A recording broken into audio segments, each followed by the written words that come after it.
Margaret, an elderly black woman, stepped into the restaurant, her heart brimming with joy, expecting to celebrate her birthday in the place she had cherished for years. But instead of the warm, familiar greetings, she was greeted by a cold, dismissive glance that sent a chill through her. The young waiter's eyes flicked over her, filled with disdain.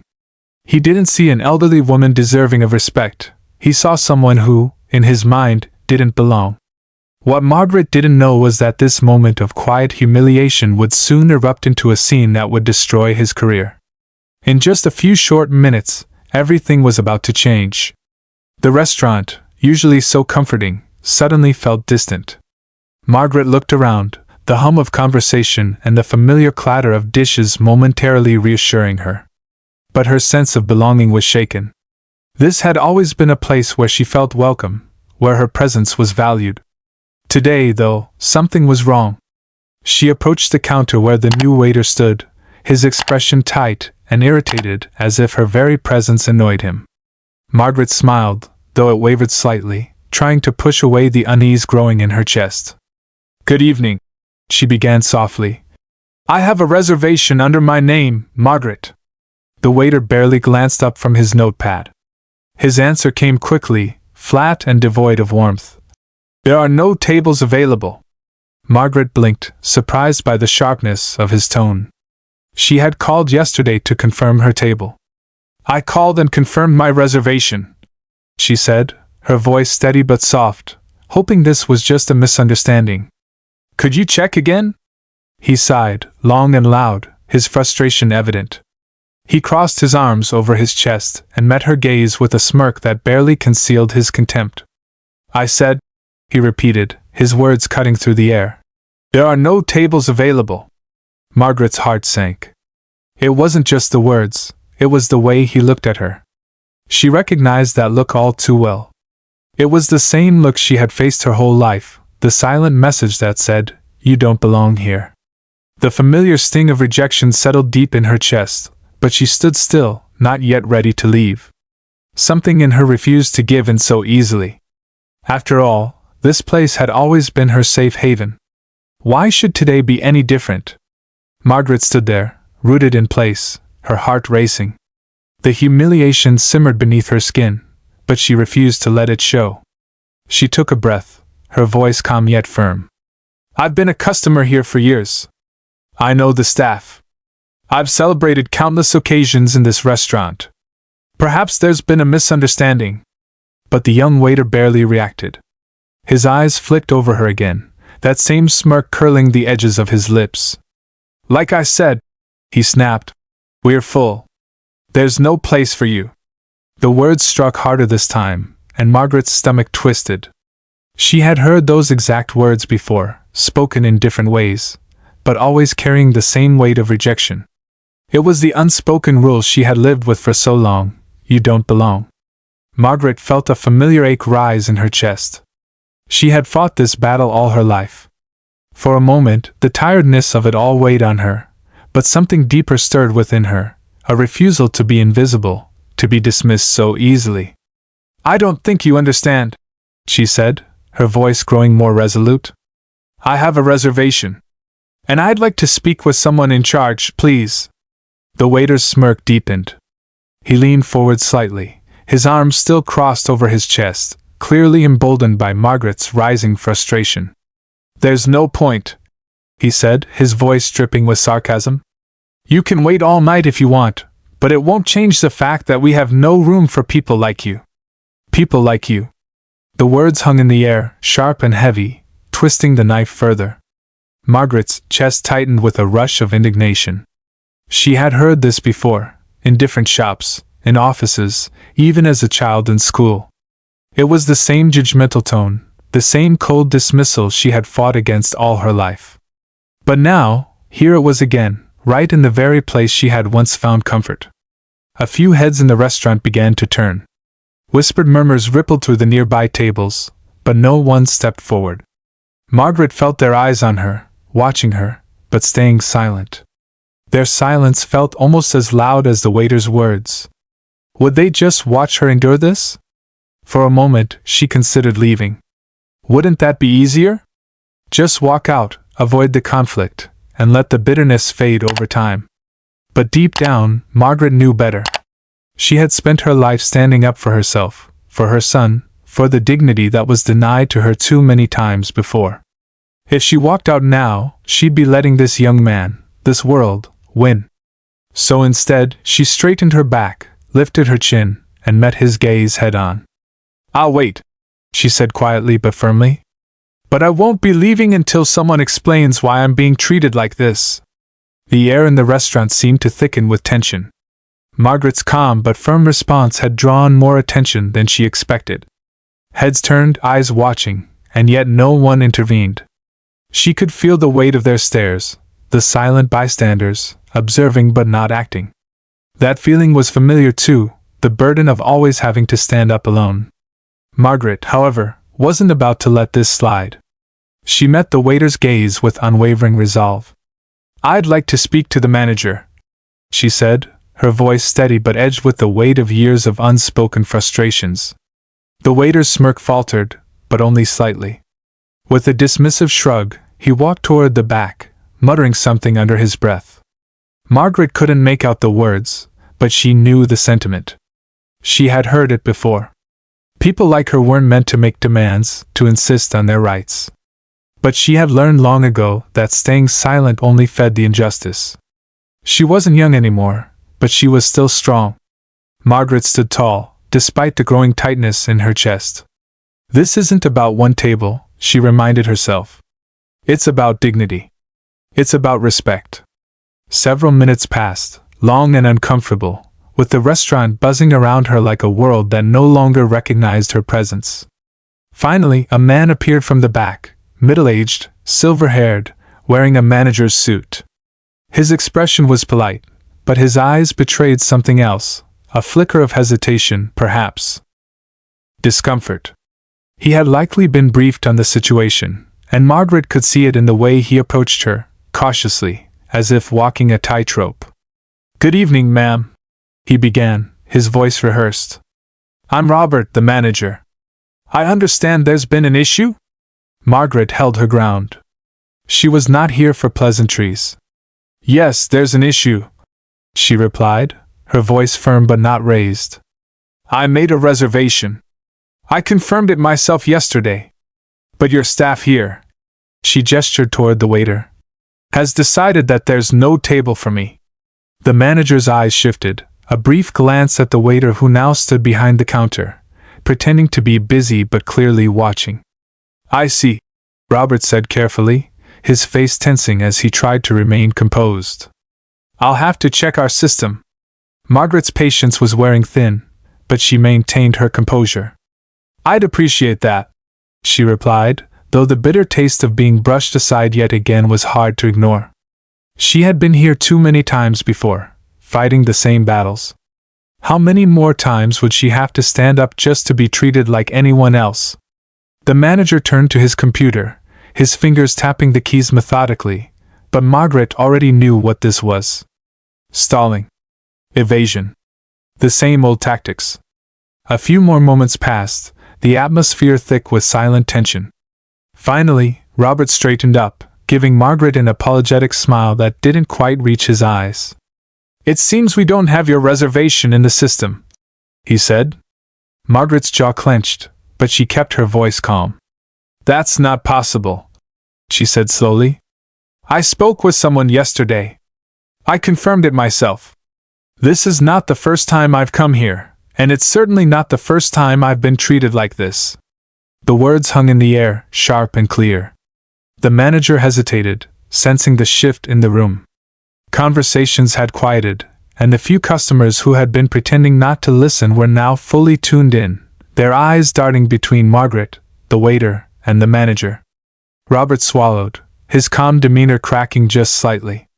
"Ma'am, I apologize for the inconvenience," he said quickly, trying to regain control. "We can certainly find you a table." But Margaret didn't let him finish. "No," she interrupted, her voice rising slightly, though still controlled. "This is about more than just finding me a table. This is about the way I've been treated. Your staff didn't even bother to look at the reservation before dismissing me. This isn't the first time I've experienced this, and I'm sure it won't be the last. But today, I'm not walking away quietly." The manager was visibly uncomfortable now, glancing nervously at the growing crowd of onlookers. He knew the situation was spiraling out of control. What had started as a simple reservation had become something much bigger, and if he didn't act fast, it would be impossible to contain. Just as the tension in the restaurant reached its breaking point, the front door swung open. David, Margaret's son and the restaurant's owner, strode in, his face set in hard lines. He had seen the unfolding drama online. Someone had posted a video, and within minutes, it had spread. He'd left a meeting the moment he saw his mother standing there, enduring the same injustice she had fought against for years. The moment David entered, the atmosphere in the restaurant shifted. The staff noticed him immediately, their expressions stiffening as they realized who had just walked in. Even the manager, mid-sentence, fell silent as David approached. His gaze was sharp, but his voice, though calm, carried an edge of authority that cut through the thick silence. "What's going on here?" David asked, his eyes scanning the scene, his mother standing strong yet clearly hurt, the manager looking flustered, and the waiter, who had unknowingly sparked this confrontation, suddenly pale with realization. The whole room seemed to freeze. Margaret didn't need to explain. David knew exactly what had happened just by the look on her face. The disappointment. The all too familiar pain. He turned to the manager, his voice low but filled with unmistakable anger. "Why is my mother standing here, being humiliated, when she made a reservation? This is her birthday." The manager stammered, his composure unraveling. "Mr. David, there was a misunderstanding with the reservation system. We were just about to." David cut him off, his gaze flickering toward the waiter, whose smirk had long since faded. "This isn't about a reservation system," he said coldly. "It's about how my mother was treated the moment she walked through that door. And it's about how many times this has happened before, to people who didn't have a son to come in and set things straight." The weight of David's words settled over the room, and everyone, from the staff to the diners, felt it. This wasn't just a moment, it was a reckoning. For too long, people like Margaret had been dismissed, overlooked, treated as if they didn't belong. But now, the truth had been laid bare for everyone to see. The waiter, now visibly trembling, tried to speak, his voice barely a whisper. "I didn't know. I didn't realize she was." David's eyes locked onto the young man, cold and unwavering. "You didn't know she was my mother?" he asked, his voice dripping with disbelief. "That's the only reason you would have treated her with respect? Because she's related to the owner?" The waiter's face strained of color. He opened his mouth to respond, but no words came out. The shame was clear in his eyes. He knew he had made a terrible mistake, a mistake that couldn't be undone. David shook his head, disgust evident in every movement. "You're fired," he said simply, the finality in his tone leaving no room for argument. "Get your things and leave. Now." The room was utterly silent as the waiter, his face a portrait of regret and humiliation, stumbled toward the back, the reality of what he had done sinking in. This wasn't just about losing a job, he had destroyed his own career with one moment of prejudice. David turned back to the manager, whose confidence had crumbled into pure panic. "And you," David continued, his voice still steady but laced with anger. "I expected more from you. You let this happen. You let someone like him represent this restaurant. My restaurant. There will be consequences."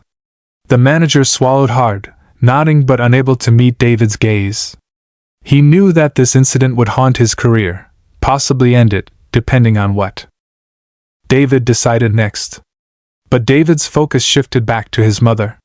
For a moment, the steely facade he had worn cracked, and the pain on his face mirrored hers.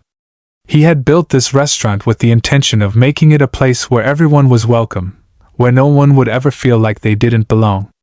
Yet, here was his own mother, the person he loved and respected most in the world, standing before him, having just endured the very thing he had sworn to prevent. He stepped closer to Margaret, his voice softening. "Mom," he said quietly, reaching out to her. "I'm so sorry. This should never have happened." Margaret looked up at her son, the strength in her eyes never wavering, even as the hurt lingered. "It's not your fault, David," she said softly.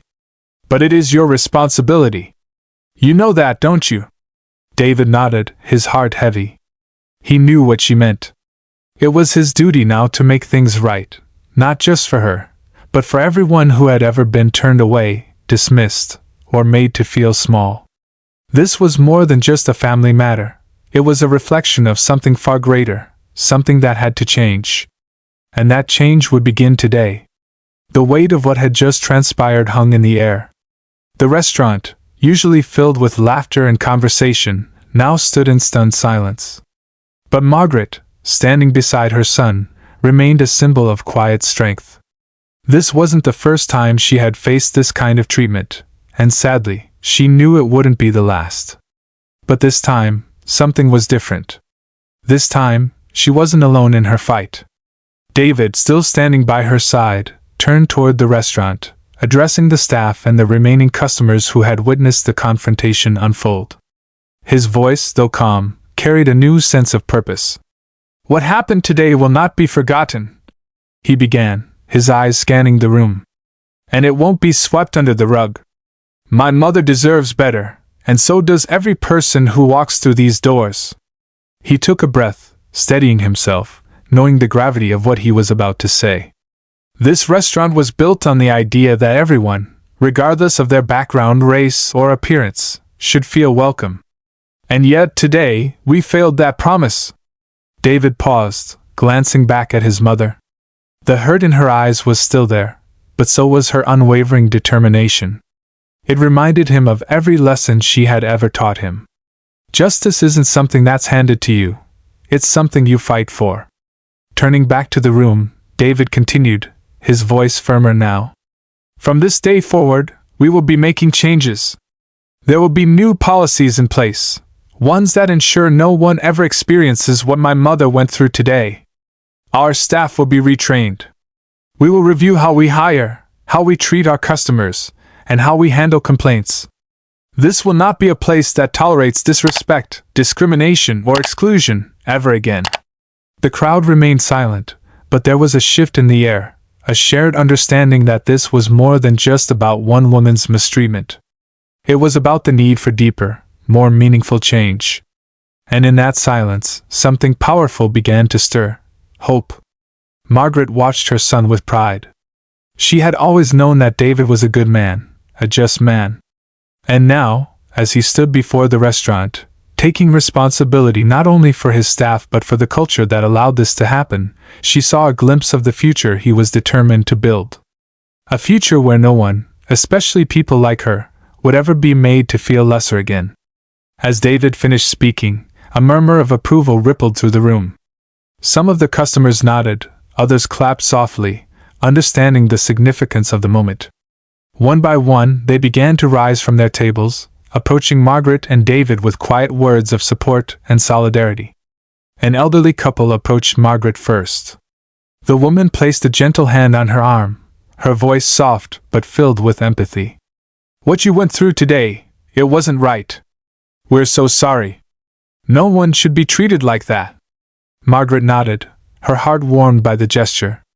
She had grown accustomed to fighting these battles alone, but here and now, she felt something she hadn't in a long time: community.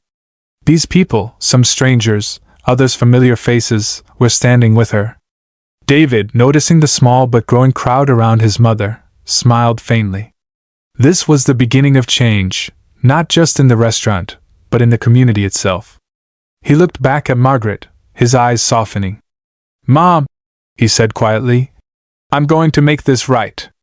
Not just for you, but for everyone." Margaret's lips curved into a gentle smile, though her eyes glistened with unshed tears. "I know you will, David. I know you will."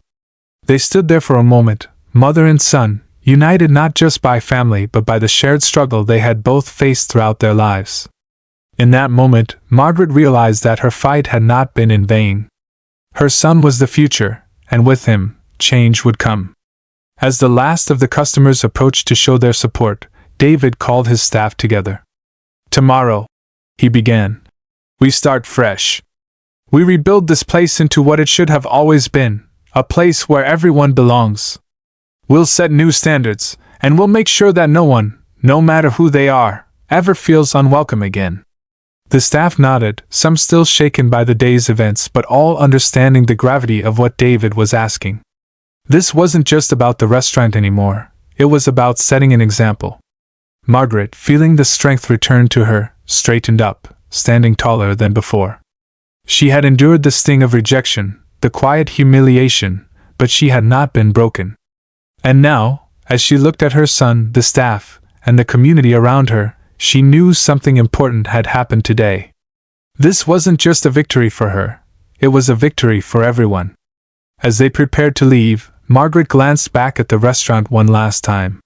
"You've done good, David," she said softly.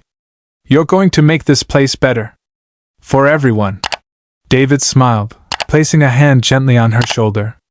"Only because of you, Mom. Only because of you." Together, they walked out of the restaurant, stronger, united, and ready for the changes to come.